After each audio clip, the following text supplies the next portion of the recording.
জবের রুটি, বার্লি রুটি, হলো এক ধরনের স্বাস্থ্যকর খাবার যা প্রাচীনকাল থেকেই বিভিন্ন অঞ্চলে প্রাকৃতিক ওষুধের মতো ব্যবহার হয়ে আসছে।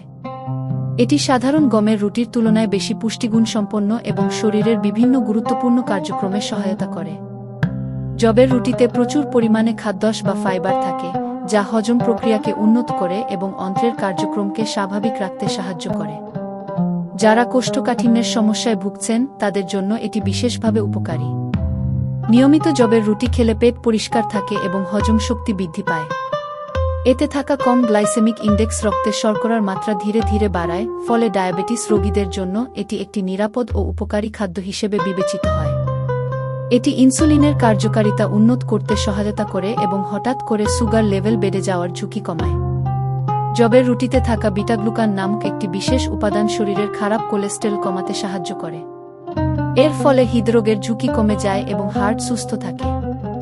যারা উচ্চ রক্তচাপ বা হৃদরোগের ঝুঁকিতে আছেন তাদের খাদ্য তালিকায় এটি রাখা খুবই উপকারী। এছাড়া এটি দীর্ঘ সময় পেট ভরা রাখে, ফলে অতিরিক্ত খাওয়ার প্রবণতা কমে যায়। ওজন নিয়ন্ত্রণে রাখতে এটি একটি কার্যকর খাবার। যারা ওজন কমাতে চান তাদের জন্য জবের রুটি একটি প্রাকৃতিক সহায়ক হিসেবে কাজ করে।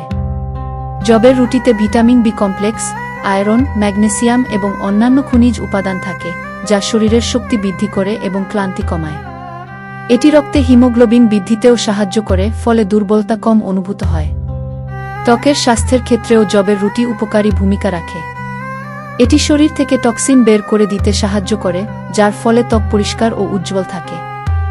দীর্ঘদিন নিয়মিত খেলে শরীরের ভেতর থেকে একটি প্রাকৃতিক ভারসাম্য তৈরি হয়। মানসিক স্বাস্থ্যের ক্ষেত্রেও এটি ইতিবাচক প্রভাব ফেলে। এতে থাকা পুষ্টি উপাদান মস্তিষ্কের কার্যক্ষমতা বাড়ায় এবং স্ট্রেস কমাতে সাহায্য করে, ফলে মনোযোগ ও স্মৃতিশক্তি উন্নত হয়। সব মিলিয়ে বলা যায়, জবের রুটি একটি সম্পূর্ণ প্রাকৃতিক, পুষ্টিকর এবং স্বাস্থ্যসম্মত খাবার যা শরীরের প্রায় সব গুরুত্বপূর্ণ অঙ্গপ্রত্যঙ্গকে সুস্থ রাখতে সহায়তা করে। নিয়মিত খাদ্য তালিকায় এটি যুক্ত করলে দীর্ঘমেয়াদে সুস্থ জীবনযাপন সহজ হয়। এতক্ষণ ধৈর্য ধরে শোনার জন্য আপনাকে অসংখ্য ধন্যবাদ।